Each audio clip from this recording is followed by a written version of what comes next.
예, 이번 시간부터는 프로그램에 있는 정기분, 재무제표 이 메뉴에 대해서 하도록 하겠습니다. 정기분 재무제표 메뉴는 계속 사업자가 단기의 프로그램을 처음 사용하는 경우, 즉 프로그램을 처음 구입했을 경우 회사 등록, 거치 등록, 계정과목 및 거래 등록을 한 후 정기에 대한 지도가 없기 때문에 정기의 결산이 완료된 재무제표를 보고 입력하여 단기에 필요한 자료를 이월받는 그러한 경우에 사용하는 메뉴가 되겠습니다. 따라서 프로그램을 처음 구입했을 때, 처음 사용하게 됐을 때 단 한 번만 사용하는 메뉴가 됩니다. 정기에 작업한 정기분 재무상태표, 정기분 손익계산서, 그 다음에 정기분 거래처 원장, 정기까지 사용한 거래처 원장을 가져다 놓고 해당되는 메뉴에다가 입력을 하면 되겠습니다. 오늘 이번 시간에는 정기분 재무상태표 입력에 대해서 학습하도록 하겠습니다. 정기분 재무상태표는 정기의 결산시에 작업된 정기분 재무상태표를 보고 입력하는 메뉴가 됩니다. 해당되는 자료를 전부 다 입력하게 되면 그 자료는 정기분 손익계산서에 매출원가의 기말 재고액이 표시되고 거래처별 초기 이율에, 즉 거래처별 초기 이율은 정기 거래처 원장에 작업한 내용을 말하는데요. 그 초기 이율의 기초 자료로 표시되고요. 결산 재무제표에 정기분 재무상태표 자리에 표시가 됩니다. 자, 여기에 반영하기 위해서 정기분 재무상태표를 작업을 하는 겁니다. 즉 간단하게 말하면 정기까지 쓰고 남은 현금이 있다. 그러면 그 현금을 단기에 계속 사용을 해야 되므로 그 자료 입력이 필요하겠죠. 그 자료 입력을 한다라고 생각하시면 되겠습니다.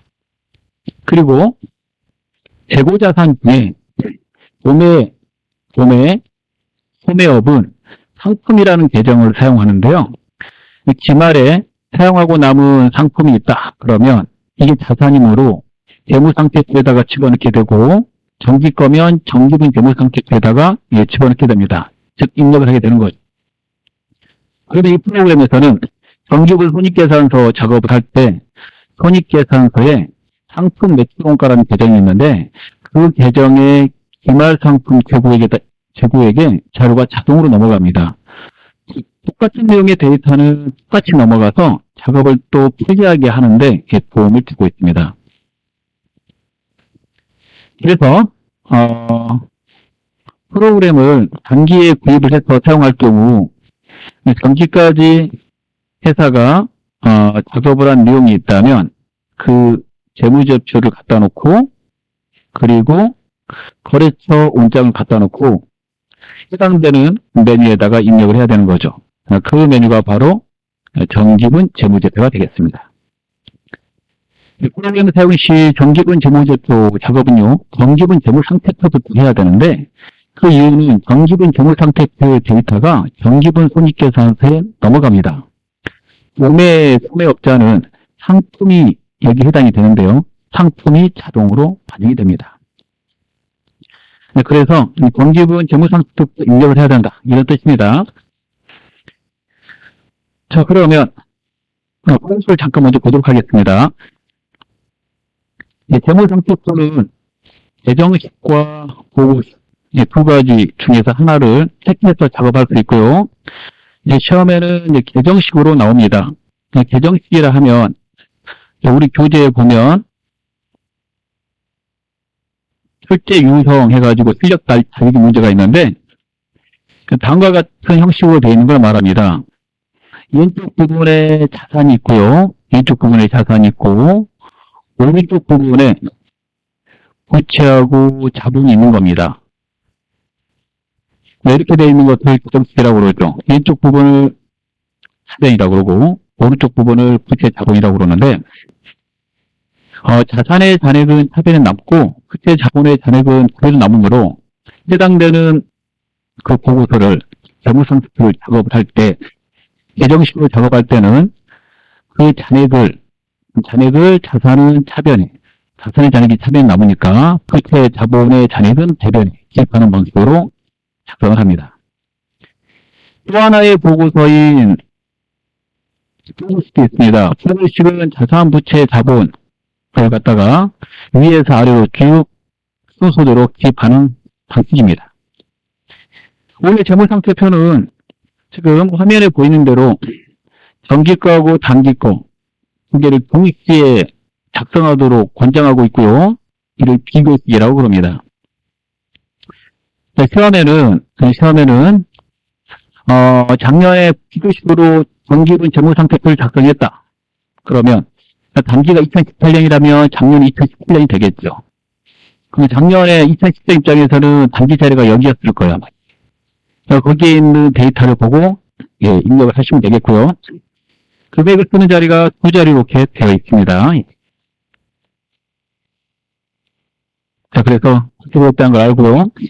그 다음에 이쪽도 따라서 재무상태표 계정식을 할 때도 아까 좀 보여드린 대로 이렇게 되어 있어야 돼요. 자산에, 그 다음에 유동자산에, 그 다음에 당좌자산. 그 밑에 계정 과목이 이렇게 쭉 나와야 됩니다. 형식이 있으니까 그러는 거죠. 이 형식에 맞춰서 이렇게 나와야 된다 이거예요. 근데 이제 시험을 보실 때는 이 형식으로 쓰지 않고요. 그냥 계정 과목만 이렇게 쭉 가서 제공하고 있습니다. 이거는 이제 우리가 입력하기에 이제 입력하기 편하게 또 우리가 그 해당되는 데이터를 보기 편하게 하려고 그냥 이렇게 시험 문제를 내고 있는 거고 실제는 이렇게 생긴 게 아니라 이런 식으로 생겼다. 그런 것을 알고 계시면 되겠습니다. 자, 그러면 이제 프로그램을 띄워서 작업을 해보겠습니다. 자, 이제 영진상사라고 되어 있죠? 그래서 영진상사로 로그인 하시고요. 회계관리 재무회계 정기분 재무제표에 정기분 재무상태표를 입력합니다. 정기분 재무상태표를 입력하고 그 다음에 정기분 손익계산서, 즉 프로그램 메뉴에 있는 순서대로 단기의 프로그램을 처음 사용하는 사업자는 자료를 쓰면 되겠죠. 자, 우리가 그래서 지금 프로그램 구입했을 때 처음 사용하게 됐을 때 순서대로 하고 있는 겁니다. 이거 했죠? 이거 했고 그 다음에 이쪽으로 넘어온 겁니다. 처음 사용하면 이 순서대로 작업이 돼야 돼. 이렇게 할 거예요. 정기분 재무상태표를 눌렀습니다. 자, 교재 같이 봐주시고요. 프로그램에 있는 거는 지금 보시면, 거기 시험 문제 그 틀하고 똑같은 건데요. 왼쪽에 자산, 오른쪽에 부채 자본 넣을 수 있는 방식으로 되어 있어요. 예. 원래는 한 번만 더 말해볼게요. 이렇게 생긴 게 아니라 형식이 어떻게 생겼다고요? 이렇게 자산에 유동자산에 당좌자산 그 밑에 계정 과목 이렇게 쭉 나오는 건데 이런 식으로 나오는 건데 시험 문제 낼 때는 이렇게 된다. 프로그램은 계정 과목만 입력하는 거거든요. 그래서 우리가 해당되는 내용을 이제 보기에 편하게 내고 있습니다. 그리고 내용을 다 입력을 해야 되는 건데요. 이거 시험 문제 낼 때는 전부 다 입력하게 하면 시간이 많이 걸리고 우리가 다른 문제를 풀 수 없으므로 시험 시에는 데이터가 다 입력이 되어 있습니다. 다 입력되어 있고 입력된 데이터에 잘못 입력된 거 있다. 그걸 고치세요. 이렇게 내던지 아니면 입력이 안 된 누락된 게 있다. 이렇게 돼요. 그러므로 한번 쭉 다 입력해 보신 분은 이 문제를 쉽게 풀 수 있게 됩니다. 그래서 풀어보도록 하겠습니다. 먼저 자료가 입력이 안 되어 있으니까요. 전부 다 입력해보고요. 그 다음에 시험 문제에 맞춰서 또 설명을 한 가지 더 드리고 이 반응을 마치도록 하겠습니다. 자, 계정 과목을 이제 넣는 겁니다. 일단 교재가 있으니까요. 교재를 최대한 보시고 같이 보면서 작업하는데 좀 제가 입력하기 간단하니까 만약에 이 내용이 안 보이면 엑셀을 보고 입력하는 걸로 알고 계시면 되겠죠. 자료 입력은 자산 쪽은 차변에, 부채 및 자본은 대변에 넣는 거고요. 자산은 부채 플러스 자본 보완과 같게 됩니다. 이걸 재무상태표 등식이라고 그러잖아요. 재무상태표 등식은 이 계정식을 보고 말하는 건데, 자산 이코르 부채 플러스 자본과 같게 돼요. 따라서 자산의 합계를 자산을 다 넣고 합계를 보고, 그 다음에 부채하고 자본을 다 넣고 합계를 보시면 두 개 금액이 일치가 돼야 됩니다.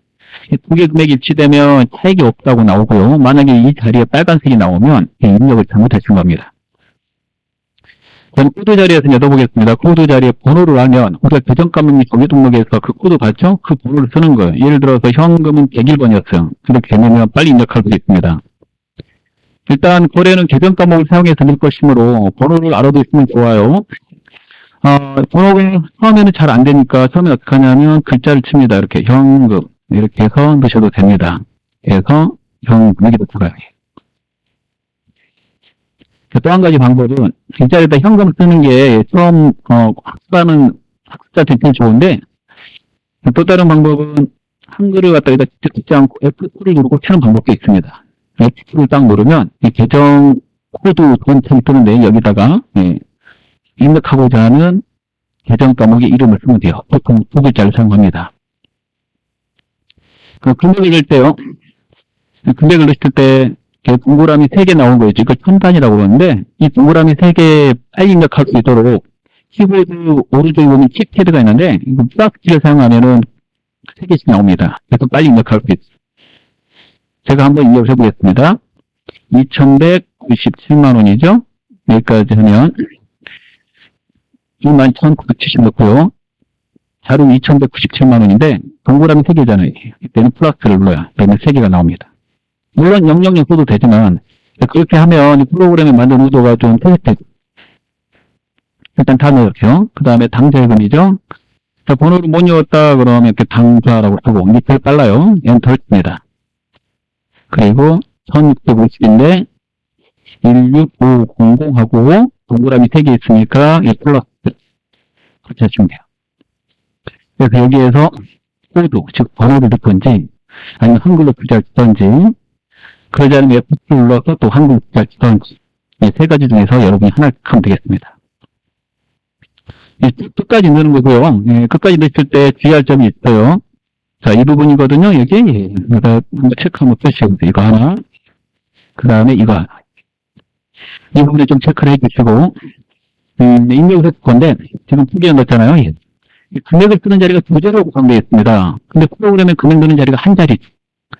그래서 금액이 하나만 있을 때는 그 금액을 넣으면 됩니다. 그대로. 정기금까지 이렇게 넣으면 되죠. 정기금까지 일단 넣을게요.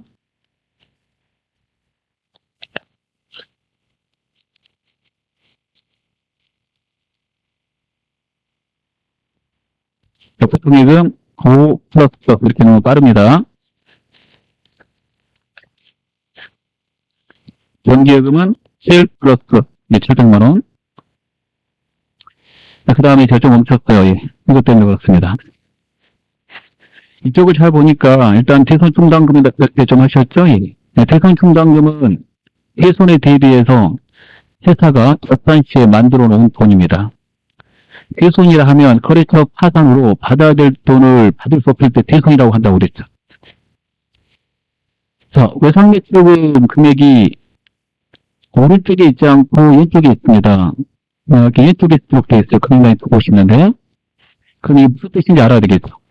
여기에다가 F를 두고 쓰시면 이거는 이 외상매출금의 잔액입니다. 이 회사의 외상매출금 잔액이 영진상세. 작년 12월 31일 그 잔액 그렇게 써주시고, 그 다음에 756만 원을 이제 받아야 되는데, 이 회사가 운영결산 시에 96,000원은 받을 수 없을 거라고 생각해서 충당금을 96,000원 만들어 놓은 거예요. 대손에 대비해서 만든 충당금입니다. 이 대손 충당금은 자산이거든요. 자산이니까 이 계정이 지금 현재 재무상태표에 들어온 거죠. 재무상태표는 자본을 표시하잖아요. 이 대손 충당금을 보고서 작성할 때, 그 회계 처리하고 나서 보고서 작성할 때, 외상매출금 또는 외상매출금 바로 밑다 대표라고 되어 있고요. 그 다음에 이 두 개는 최선총장을 만들었을 때, 이 두 개는 금융란에 쓰고요. 그 다음에 우측에는 뭘 쓰냐면, 외상매출금에서 그 받을 수 없을 거라고 생각한 최선총장금을 뺀 거, 이거 차감한 거요. 차감한 것을 오른쪽 금액에다 쓰라고 되어 있어요. 그래서 이 금액을 뭐라고 그러냐면 장부금액 뒤에 책에 있지만 그래도 써놓으시면서 공부하면 좋습니다. 또 회수 가능액 받을 수 있는 돈 이런 뜻이고, 그 다음에 즉시 실현할 수 있는 돈 수은실현가치 수은실현 금액 이렇게 말합니다. 이 단어를 잘 받으셔야 돼요. 그래서 별도로 한 겁니다. 그래서 처음 이제 보고서를 처음 보신 분은 보고서 보는 방법과 같이 학습이 되는 거죠. 영진상사 작년 12월 30일 현재 외상매출금 잔액은 얼마였습니까? 그러면 756만 원 이렇게 대답을 하시면 되고, 영진상사 정기 12월 31일 작년 12월 31일 현재 회수 가능액 외상매출금 회수 가능액은 얼마입니까? 라고 물어본다면, 또는 장부금액이 얼마입니까? 물어본다면 746만 4천 원 이렇게 말을 해주시면 돼요. 그리고 이렇게 이제 물어보는 거는 이제 장부조회, 우리 실무시험에 맨 마지막 문제가 장부조회인데, 장부조회에서 이걸 상당히 많이 물어봅니다. 보는 방법은 알아야 되겠죠. 그러면 인력은 어떻게 합니까? 금액을 쓰는 자리가 하나밖에 없는데, 그러면 이쪽에 두 개만 입력한다라고 되어 있어요. 그럼 오른쪽 건 어떻게 하면 프로그램이 자동으로 계산합니다. 자동으로 계산해서 이 금액으로 이 밑에 합계를 쓰는 자리가 있잖아요. 이 밑에 합계라는 계산할 거예요. 즉 여기 계산된 거 있죠. 예, 그렇게 할 거라는 거. 우리는 그만 넣으면 된다 이거예요. 그래서 지금 금액이 자칫거 앞에 나온 거는 자칫거 넣으면 돼요. 이렇게 넣으면 되는 겁니다. 그럼 넣어보겠습니다. 외상매출금 756만 원 넣고요. 그 다음에 대손이라고 치면 대손충당금이 뜨는데, 이 대손충당금은 대손에 대비해서 만들어 놓은 돈이므로, 대손은 채권에 대해서 발생하거든요. 해당되는 채권별로 관리를 하라고 되어 있고, 그래서 채권별로 다 만들어져 있습니다.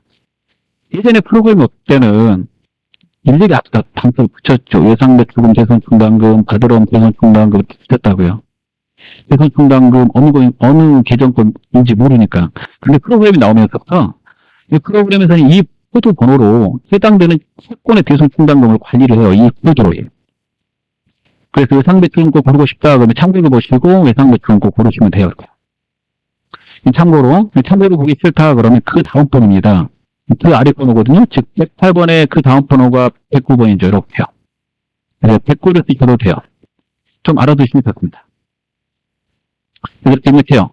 여기 똑같은 방식으로 입력하는 게 대손충당금 받으러 온 건 계속 낼 거고요.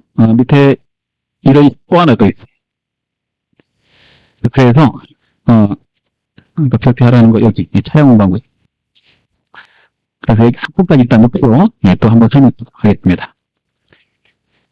받으러 온도 대손충당금이 있죠. 그래서 자칫에 있는 금액 넣는다고 그랬잖아요. 자칫에 있는 금액 두 개를 넣어주면 됩니다. 그럼 넣어보겠습니다. 받으러 온, 받으리라고 쓰시고, 엔터, 금액을 826만원 넣는 거예요. 이게 받으러 온의 결산시 잔액이고요. 받으러 온의 대손충당금은 대손 이렇게 쳐가지고, 대손충당금 받으러 온 거 골라도 되고, 이게 싫으면, 받으러 온 건 두 번째 있죠? 101번.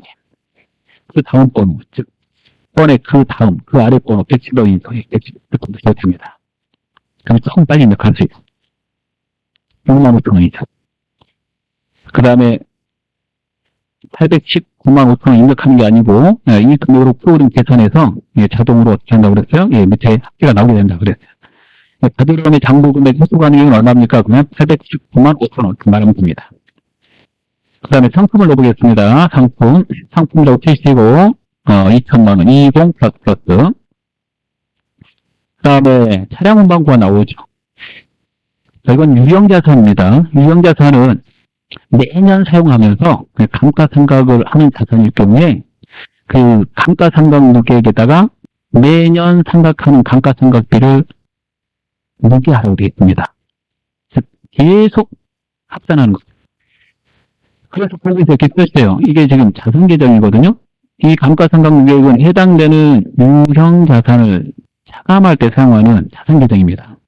그래서 보는 방법을 말하면 여기다 두고 여기에 뭐라고 하냐면 취득원가라고 그래. 취득원가. 이걸 취득원가 또는 원가 이렇게 말합니다. 이렇게 써놓으시고요. 이게 1,500만 원 주고 산 거예요. 그 다음에 감가상각 누계액은 그동안 쓴 것이 가치 누락분이 누적된 거예요. 이게 300만 원씩 가치가 떨어진 거예요.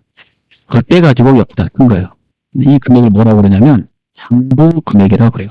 장부 금액. 앞에 거하고 똑같죠. 그럼 이것도 입력할 때 자체가 입력하는 겁니다. 그러면 이 차량 운반부의 장부 금액은 얼마입니까? 1,200이라고 그래야 1,500을 하면 안 되겠죠? 이 차량 운반부의 취득한 금액은 얼마입니까? 그럼 1,500. 이렇게 보는 방법을 알아두시면 돼요. 그리고 다 자산 계정이라는 것입니다. 자칙걸 넣으면 돼요. 자칙걸 우측으로 있으면 자칙걸 넣으면 됩니다. 그러면 차량 운반부 넣어보겠습니다. 차량이라고 치시고 차량 운반부 고르고요. 1,500, 1호 플러스. 그 다음에 감가라고 쓰겠죠? 감가상각 누계액이 이렇게 많이 나오는데 이 계정은 유형자산에 대해서 쓰는 계정이에요. 감가상각 누계액 계정은. 참고해 보시고 해당되는 그 계정 과목 차량 운반국 거 선택하면 돼요. 그 번호가 209번인데 차량 운반국 그 다음 번호입니다. 그래서 그 다음 번호니까 200번라고 치면 되죠. 그 다음 번호를 사용하는 거구나. 즉 대손분담금과 감가상각 누계액은 해당되는 자산의 그 다음 번호다. 그래서 300을 넣고요.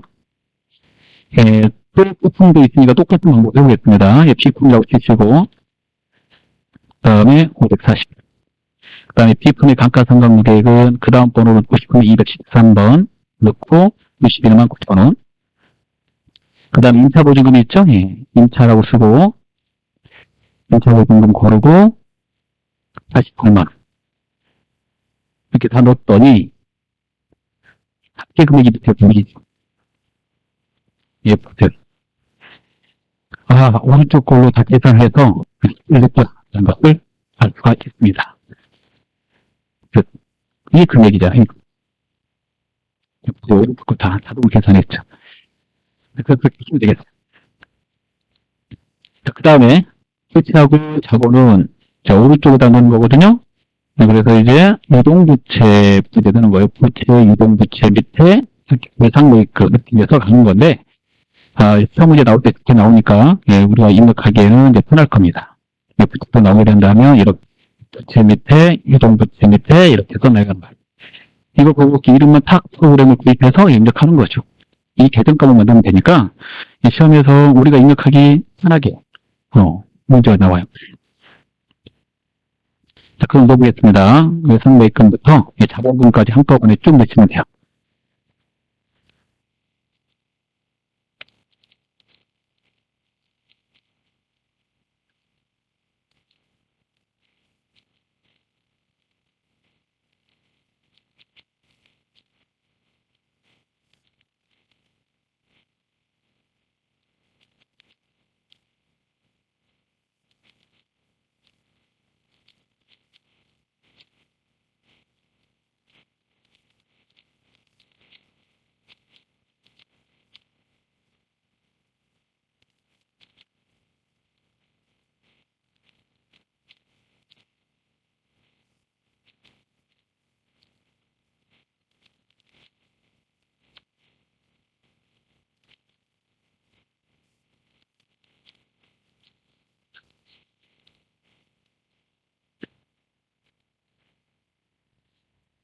자, 다 넣었습니다. 한 번에.